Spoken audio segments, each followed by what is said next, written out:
Zuihoden is a very nice place to step into the world of Date Masamune, his descendants and the people associated with the Date family. Visit the on-site museum to see artifacts from the Zuihoden tombs.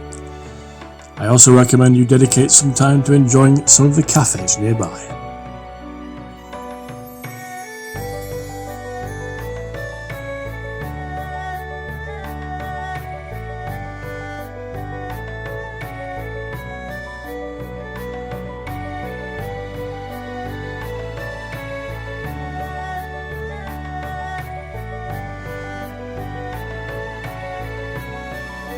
A delightfully scenic spot in the oftentimes skipped over prefecture of Iwate.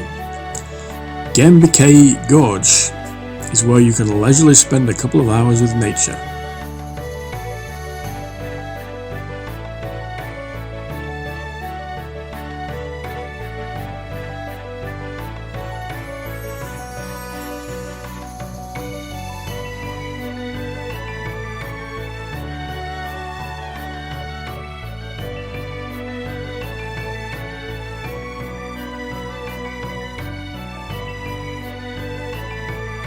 Hiraizumi, most famous attraction, Chusonji, was established in 850 as a temple of the Tendai sect of Buddhism. The temple came to prominence when the northern branch of the Fujiwara clan moved their base to Hiraizumi. At its peak, the temple consisted of a large network of dozens of buildings.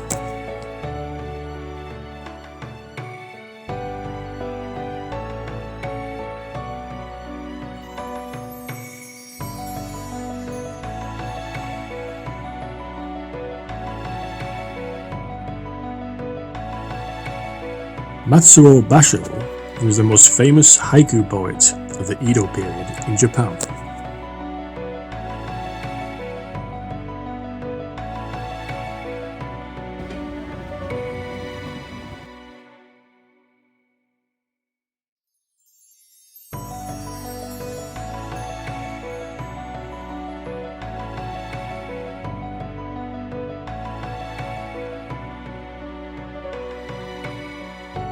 Hakodamaru, the ship which used to connect Aomori to Hakodate, was the longest Seikan ferry in operation and is now on exhibition as a memorial ferry.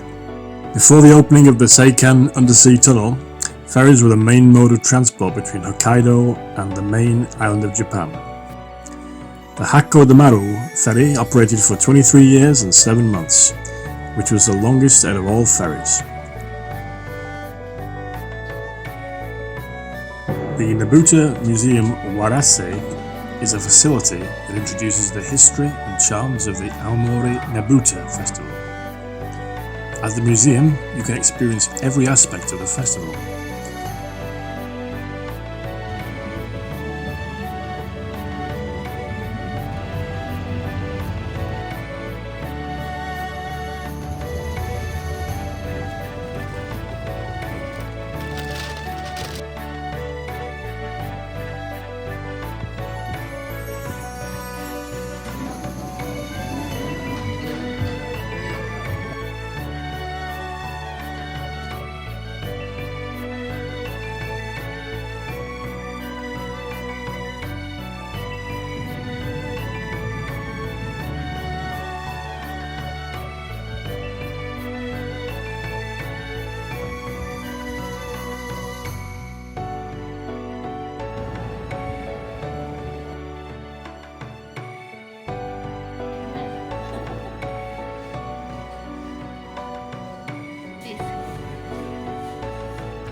The Oyase stream flows from Lake Towada on the border of Aomori and Akita prefectures through the equally scenic Oyase Gorge.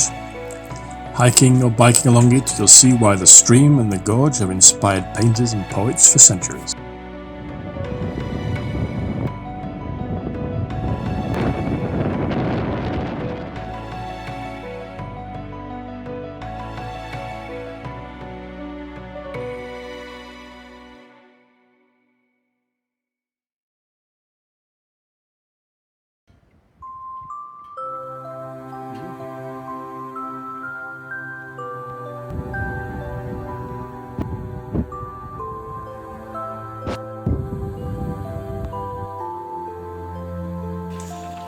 Focusing on the Oga area, the Namahage Museum highlights the Namahage Festival, a New Year's Eve ritual that involves young men donning devil masks and traditional straw garments to raid local houses in search of children and young women. The Namahage are the devils. The devils take them as captives and are then offered sake and food and assure that the children and women are good people. At the Kampuzan rotating observatory, you can admire the view of the Oga Peninsula's coast. The observatory makes a full rotation in 13 minutes, and during that time you can see all the mountains and the coastal area of the Oga Peninsula.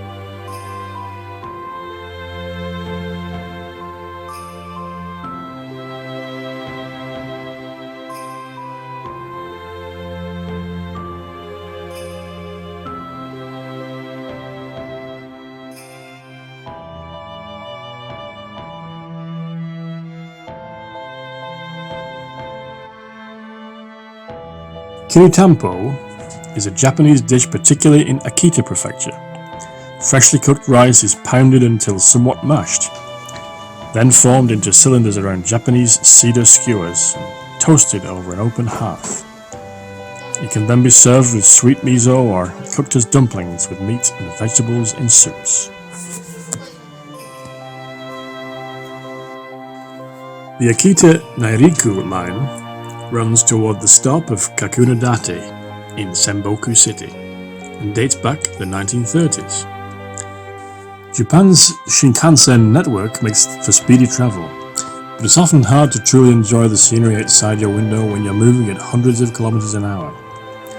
The leisurely pace of the Akita Nairiku line allows you to catch your breath, or have it taken away by an ever-changing landscape that harks back to a Japan of traditional stories and colourful mythologies.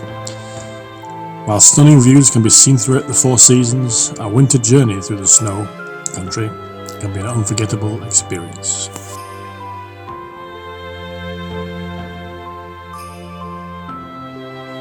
Kakunadate is a former castle town and samurai stronghold in today's Akita Prefecture. While Kakunadate Castle no longer remains, the town is famous for its samurai traditions and its hundreds of weeping cherry trees.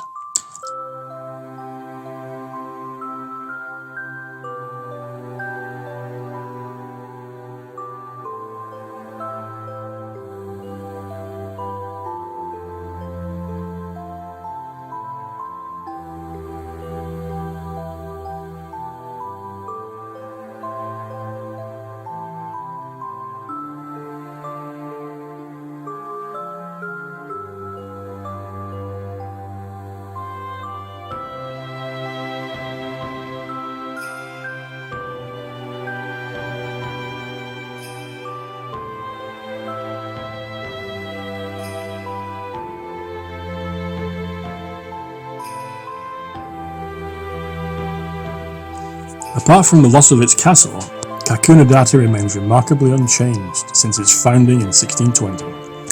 The town was built with two distinct areas, the Samurai District and the Merchant District. Once home to 80 families, the Samurai District still has some of the best examples of samurai architecture in all of Japan.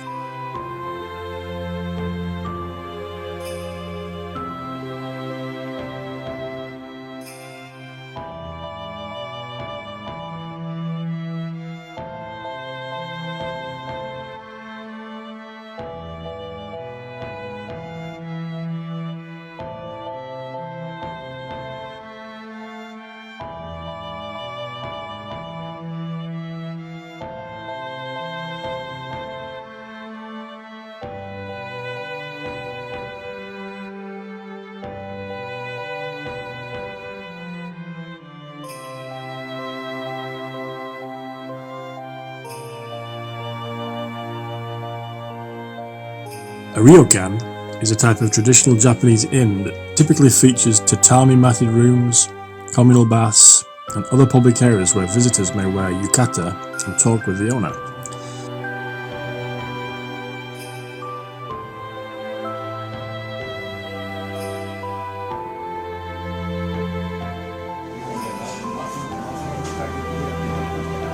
The true appeal of Japanese beef is the balance of meat and fatty sections that make up its marbled texture.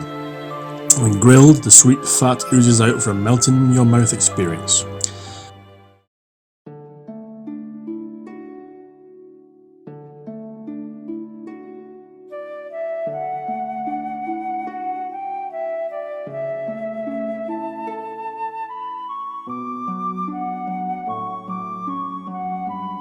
The main purpose of our trip was a kind of requiem for the deceased souls.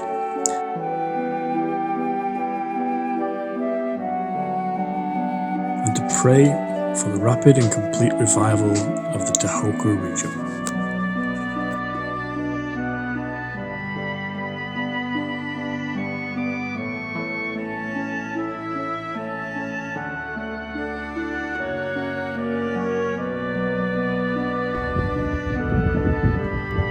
I had a few opportunities to meet with people who live in the Tohoku region. My first impression of them was them of being quiet and shy, but while I was talking with the people, I realised their kindness and how heartwarming and how humble and courteous they were.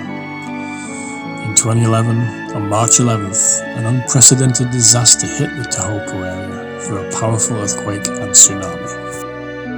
All of the lifelines, such as electricity, gas and drinking water, were impacted.